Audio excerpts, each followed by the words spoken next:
Hello student, आप सबका स्वागत है आपके अपने ही चैनल एकलव्य गुरुकुल में। और मेरा नाम है विशाल पटेल और हम पढ़ रहे हैं चैप्टर 2 क्लास 12 फिजिक्स का चैप्टर 2 विद्युत विभव तथा धारिता, जिसका लेक्चर नंबर 17 होने वाला है, जिसमें आज हमारा टॉपिक होगा परावैद्युत। परावैद्युत से रिलेटेड जो भी चीज़ें आती हैं, जैसे कि परावैद्युत होता क्या है, फिर परावैद्युत में पोलराइजेशन क्या होता है, ध्रुवण क्या होता है, परावैद्युत को हम किसी समांतर प्लेट संधारित्र में रखते हैं तो उसके धारिता पर, उसके विभवांतर पर क्या प्रभाव पड़ता है, ये चीज़ हम आज देखेंगे। तो चलिए स्टार्ट करते हैं। तो पहले परावैद्युत, परावैद्युत क्या है? तो परावैद्युत एक पदार्थ होता है। क्या होता है? पदार्थ होता है। परावैद्युत एक ऐसा पदार्थ है जिसमें कोई भी मुक्त इलेक्ट्रॉन नहीं होता है।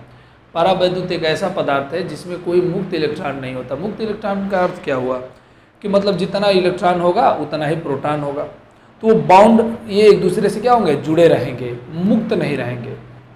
जब मुक्त नहीं रहेगा तो उसमें धारा का प्रवाह नहीं होगा। क्लियर है? तो हमने कहा कि परावैद्युत ऐसे पदार्थ होते हैं जिसमें धारा प्रवाह नहीं होता है, अर्थात मुक्त इलेक्ट्रॉन नहीं होते हैं। तो इसका हम यूज़ करते हैं, जैसे एग्जाम्पल में रबड़ हम कहते हैं, रबर, माइका होता है, ठीक है, अभ्रक होता है, ये सब क्या है? परावैद्युत है। ठीक, तो अब यहाँ पे हम ये कहते हैं कि परावैद्युत जो है, पोलराइजेशन के बारे में थोड़ा सा समझ लेते हैं। पोलराइजेशन क्या होता है?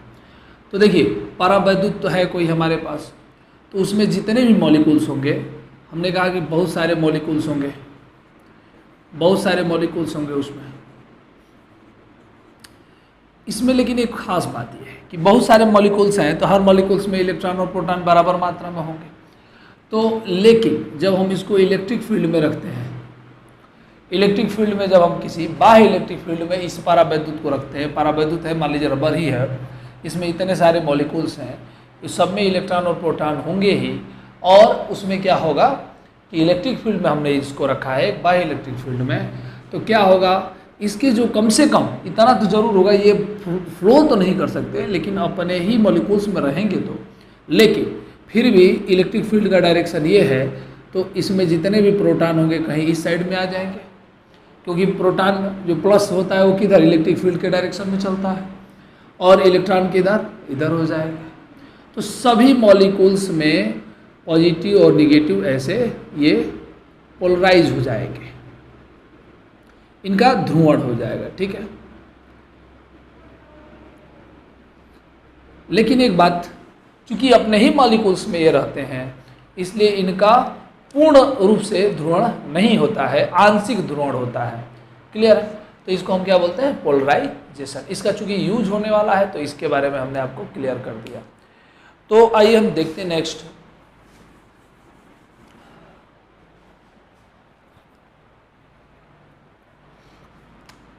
देखिए, हमें मेन ये समझना है कि कैपेसिटर में क्या होता है धारिता से रिलेटेड।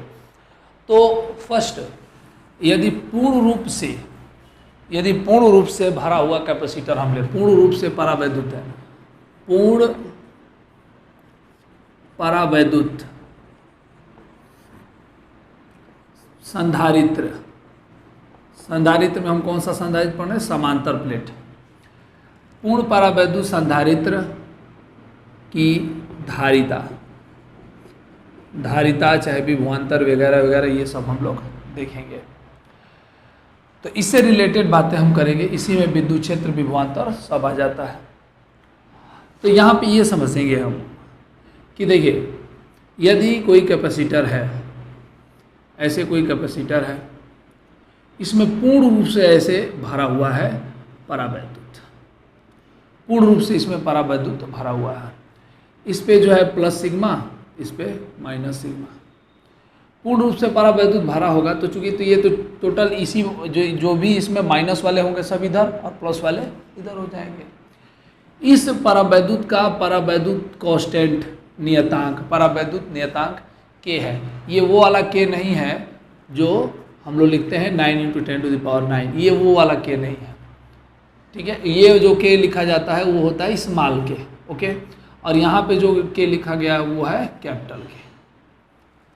तो ये परावैद्युत का ये हम लोग इसका माप करते हैं कि भाई कौन सा परावैद्युत कितना कारक है, कितना कार्यकारी है, इसलिए उसका माप एक निश्चित किया जाता है कि रबर का इतना है, अभ्रक का इतना है, वायु का इतना है ना। तो हम लोग निर्वात और वायु के लिए कितना मानते हैं 1। क्लियर। चलिए, तो हम लोग ये कहते हैं कि ये देखा गया, ये कांस्टेंट में देखा गया कि जो भी यहाँ पे परावैद्युत हम रखते हैं, परावैद्युत रखने से जो इलेक्ट्रिक फील्ड होता है वो क्या हो जाता है, वो E0/K हो जाता है। चूँकि यहाँ पे यदि हम ये कहें कि भाई ऐसे बिना डाई इलेक्ट्रिक के, बिना परावैद्युत के E0 है, लेकिन जैसे ही परावैद्युत हम रखते हैं तो कितना हो जाता है E0/K। तो हमें इसका धारिता निकालना है। तो धारिता के लिए फार्मूला आप पढ़ रहे हो, C बराबर Q बटा में डेल्टा V, यही होता है, C बराबर Q बटा में डेल्टा V। तो हमें ये वैल्यू निकालना। तो अब यहाँ से आप देखिए तो डेल्टा V, ये पूरा डिस्टेंस हमने कहा कि पूरा डिस्टेंस स्मॉल d है, इसका एरिया कैपिटल A है। तो जब इसका एरिया कैपिटल A है तो अंदर वाले का भी तो डाइलेक्ट्रिक का भी यही होगा। ठीक है, पूरा कैपेसिटर का एरिया A हो गया। तो डेल्टा V बराबर कितना होता है E डॉट डी। अब देखिए E कितना है, तो E0, यदि डाइलेक्ट्रिक नहीं रहता तो E0, लेकिन चूंकि डाइलेक्ट्रिक आ गया है तो कितना हो जाएगा E0/K। तो यहाँ पे मैं लिख देता हूँ E0/K। तो यहाँ हो जाएगा E0/K इंटू। क्लियर है। अब आप जानते हो डेल्टा V। अब चूंकि समांतर प्लेट संधारित्र है ये, तो समांतर प्लेट संधारित्र के लिए विद्युत क्षेत्र कितना होता है, शायद आपको याद होगा, सिग्मा बटा एप्सिलॉन नॉट। ठीक है। अब यहां से सिग्मा का वैल्यू रख देंगे हम लोग। तो delta V is equal to Q बटा में A। सिग्मा का वैल्यू कितना, Q by A, epsilon not K into त्रिया गुणा करेंगे, ये डेल्टा V इधर आ जाएगा, ये बाकी इधर। तो A epsilon not K upon में D is equal to Q बटा में डेल्टा V।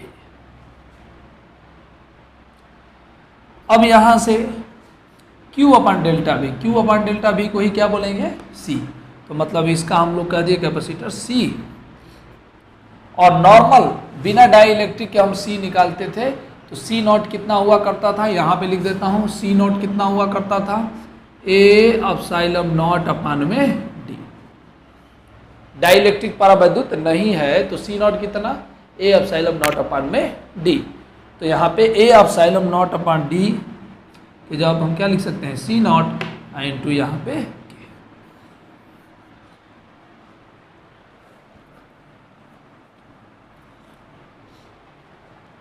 मतलब हम यहाँ पे ये समझ सकते हैं कि परावैद्युत रखने से इलेक्ट्रिक फील्ड घट जाता है। इलेक्ट्रिक फील्ड का क्या हो जाता है, घट जाता है, क्योंकि भाग हो गया है ना K से, और यहाँ पे K से गुणा हो गया है, अर्थात धारिता बढ़ जाती है। तो इससे हमको ये समझ में आ गया कि परावैद्युत हम संधारित्र में क्यों यूज करते हैं, क्योंकि हमें धारिता बढ़ाना होता है। धारिता का मान बढ़ जाए, हमारा पर्पज यही है। संधारित्र हम यूज क्यों करते हैं, धारिता के लिए, और धारिता यहाँ से बढ़ रहा है तो हम यही चाहते हैं। तो धारिता को बढ़ाने के लिए और हम क्या करते हैं, इसमें परावैद्युत का यूज करते हैं। ओके, तो हम आगे बढ़ते हैं। इसके लिए नेक्स्ट टॉपिक देखते हैं।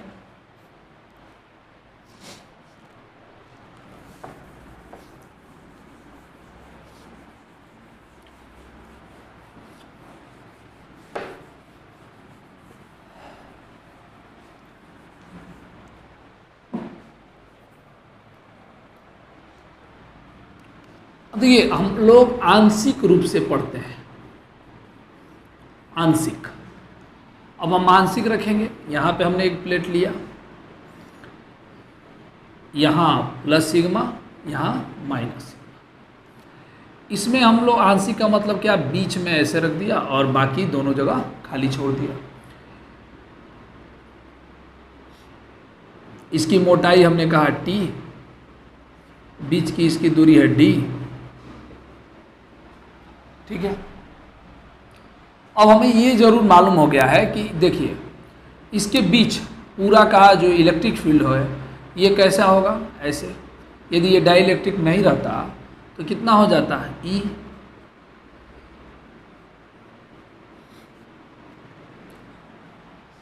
ठीक है, इसको हम क्या कहेंगे, ई नॉट। यदि डाइलेक्ट्रिक नहीं रहता तो ई नॉट हो जाता। और इसका डायरेक्शन ऐसे आप डायरेक्शन के रूप में दिखाइए, भाई इधर है ई नॉट। लेकिन आप जानते हैं कि पोलराइज होता है ये, तो जब पोलराइज होगा तो इधर ये ई का डायरेक्शन इधर है तो माइनस किधर हो जाएगा, इस साइड में, यहाँ माइनस हो जाएगा और यहाँ प्लस हो जाएगा। ये तो ऑलरेडी प्लस ही है, ये माइनस ही है, तो इसका मतलब माइनस सिग्मा और प्लस सिग्मा। चूंकि पूर्ण रूप से नहीं है, आंशिक रूप से है, इसलिए इसका एक अलग सिग्मा आई और सिग्मा आई यहाँ पर बनेगा। समझ में आ रहा है? इसका अपना एक क्षेत्रीय आवेश बन जाता है जिसको हम बोलेंगे क्या, सिग्मा आई। ओके, क्योंकि बराबर नहीं है, समझ में आ रहा है? इसमें जो है पूरा का पूरा पोलराइज नहीं होगा, इसलिए इसका अलग रेखिया। यही यदि कंडक्टर रहता, पूरा चालक रहता, यदि चालक रहता तो ये पूर्ण ध्रुवण हो जाता है। मैंने बताया आपको, ध्रुवण ये आंशिक ध्रुवण होता है, इसलिए ये दोनों आपस में कभी भी बराबर नहीं हो सकते। यदि पूर्ण ध्रुवण होता है तो ये दोनों क्या हो जाते हैं, बराबर हो जाते हैं। तो यहाँ से देखिए, इसकी वजह से इलेक्ट्रिक फील्ड भी बन जाएगा एक, जिसको हमने क्या कहा, ई। यदि ये फर्स्ट है तो इसको हमने कहा ई नॉट अपान में के, चूंकि ये कब इसके अंदर है तो ई नॉट अपान में के इलेक्ट्रिक फील्ड। तो चलिए इसके बारे में हम लोग पढ़ते हैं। तो टोटल ये चीज़ हमको पहले ये समझना है कि इलेक्ट्रिक फील्ड जो होगा वो घटता है। तो ई नॉट नेट हमको निकालना है। पहले हमारे पास कितना था, ई नॉट, और बाद में कितना हो गया, हमें चाहिए कि कोई वैल्यू ऐसे इंड्यूस्ड, ये इंड्यूस्ड हमको चाहिए कि भाई इलेक्ट्रिक फील्ड घटा है या बढ़ा है। तो हमने कहा कि इलेक्ट्रिक फील्ड इसमें ई आई है। अब हमें ई नेट हमें ऑलरेडी मालूम है कितना होता है, ई नॉट अपान में के, क्योंकि ये एक्सपेरिमेंटली बता दिया गया है।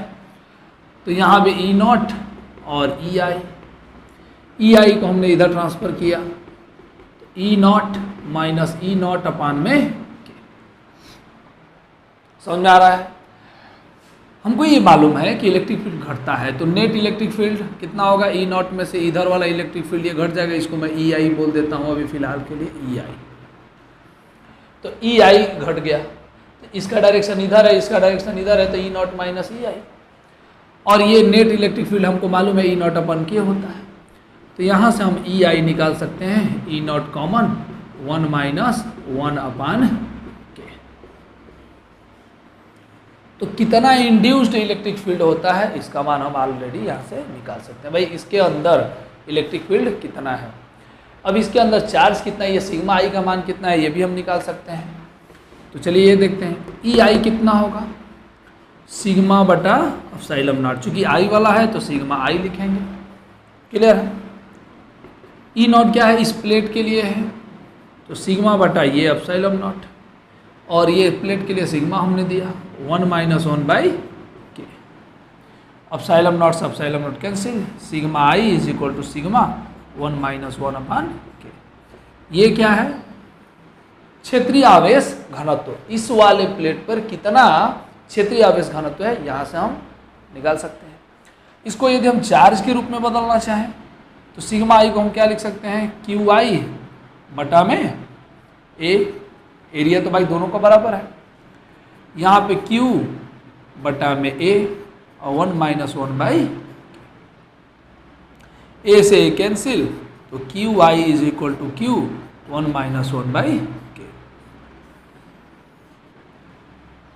तो जब हम आंशिक रूप से कोई परावैद्युत रखते हैं तो इलेक्ट्रिक फील्ड इसके अंदर कितना आता है यहाँ से हमने निकाला, फिर उसके बाद से उसके क्षेत्रीय आवेश घनत्व कितना उत्पन्न हो जाता है तो ये हमने निकाला, और कितना चार्ज इसके ऊपर आ जाता है यहाँ से हमने ये निकाल लिया। अब हमारा मेन पर्पज क्या है, हमारा मेन पर्पज है धारिता से बात करने की। भाई धारिता कितना होगा, तो धारिता हम लोग निकालेंगे, उससे पहले थोड़ा सा ये समझ लेते हैं हम कि विभवांतर कितना होता है।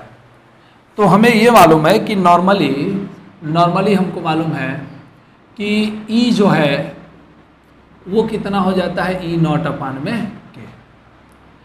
विभवांतर हमें मालूम है भी बराबर कितना होता है, ई डॉट डी। अब हम ये समझते हैं कि पहले शुरुआत में जो विभव था वो कितना था, ई नॉट इंटू डी। शुरुआत में विभव कितना होगा, ई नॉट इंटू डी। लेकिन बाद में जब हम इसमें डाई इलेक्ट्रिक रख दिए तो हमने कहा कि भाई ई अब इतना हो गया है, तो बाद वाला भी हम निकालना चाहते हैं। तो भी कितना हो जाएगा, भी बराबर ई नॉट अपान में के, क्योंकि यहाँ से हमने देखा, और यहाँ पे डी। अब ई नॉट डी कितना होता है, भी नॉट के बराबर। तो यहाँ से ये, तो आप देख सकते हैं 4 फार्मूले बन गए कि एक विभवांतर भी घट जाता है, इलेक्ट्रिक फील्ड भी घट जाता है, ई नॉट अपान के हो जाता है यदि डाई इलेक्ट्रिक रख देते हैं तो, और कितना इसके अंदर इंड्यूस्ड इलेक्ट्रिक फील्ड कितना होता है पर्टिकुलर, तो यहाँ से निकाल सकते हैं। सिग्मा आई कितना होता है, क्यू आई कितना होता है, ये सब कुछ टोटल डिटेल। मतलब हम आंशिक रूप से रखें चाहे हम कैसे भी रखें, तो इसके अंदर इलेक्ट्रिक फील्ड होगा तो इससे हम निकाल सकते हैं। क्लियर है। अब हम धारिता की तरफ बढ़ते हैं।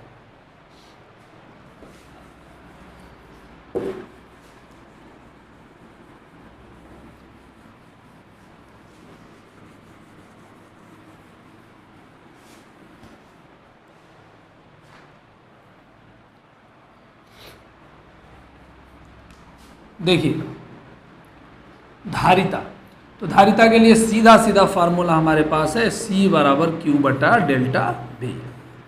तो मतलब हमको डेल्टा V चाहिए, ये Q बटा डेल्टा V हमको निकालना है, C आ जाएगा। तो delta V is equal to E dot D. समझ लीजिए बहुत आसान है। डेल्टा V बराबर ई डॉट डी। ई जितना भी इलेक्ट्रिक फील्ड है आपको रख लेना है।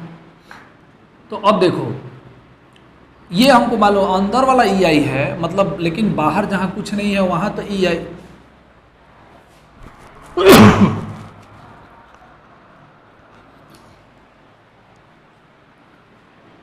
अंदर यहाँ पे ई आई है, लेकिन बाहर तो ई नॉट होगा, यहाँ भी ई नॉट होगा। अंदर वाला ई आई है, तो अंदर वाले की वजह से जो वैल्यू है वो कितना हो जाता है, हमने निकाल रखा है ई नॉट अपान में के। ठीक है। तो अब यहाँ से हम लोग आते हैं ई, पहले हम इसके लिए देखते हैं कि ई नॉट कितना है। तो ई नॉट यहाँ भी है, ई नॉट इतना यहाँ भी है, तो उसके लिए चौड़ाई कितनी है, तो टोटल डी है, तो ये वाला बच गया, ये वाला बच गया, तो ये दोनों मिला कितना बचा होगा, टी घट जाएगा तो ये ना मिलेगा, तो डी माइनस टी प्लस अंदर वाले का ई नॉट अपान के, और कितना चौड़ाई है इसका टी। क्लियर है, बहुत आसान है। तो डेल्टा भी E naught common, D minus T plus T by के।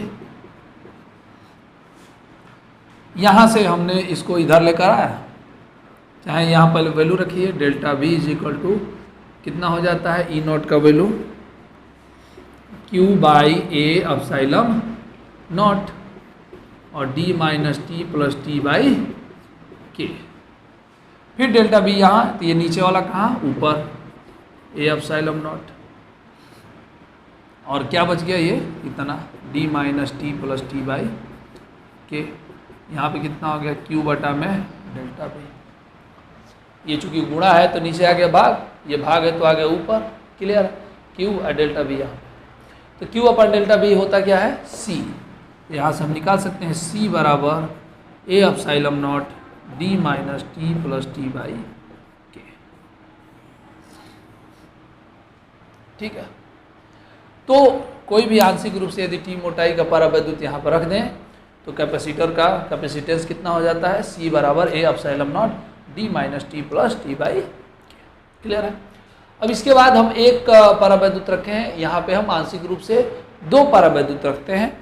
2 परावैद्युत के लिए देख लेते हैं, उसी तरीके से अनंत के लिए भी हम देख सकते हैं।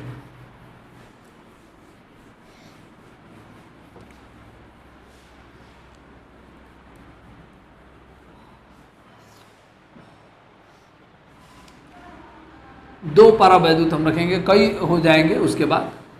देखिए यहाँ पे ये प्लस सिग्मा माइनस सिग्मा।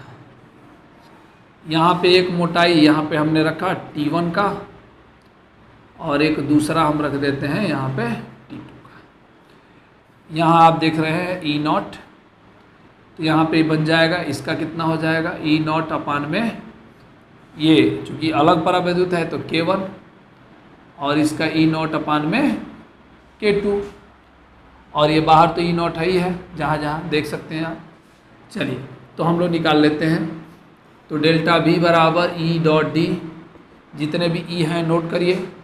तो पहले तो इसमें होगा E0, यहाँ भी E0, यहाँ भी E0, तो 3 E0 होंगे। तो E0 इसकी पूरी चौड़ाई लिखिए, तो पूरा है D, लेकिन उसमें से T1 और T2 क्या हो गए, घट गए, तो D minus T1 minus T2, तो ये बच गया E0 वाला एरिया। क्लियर है।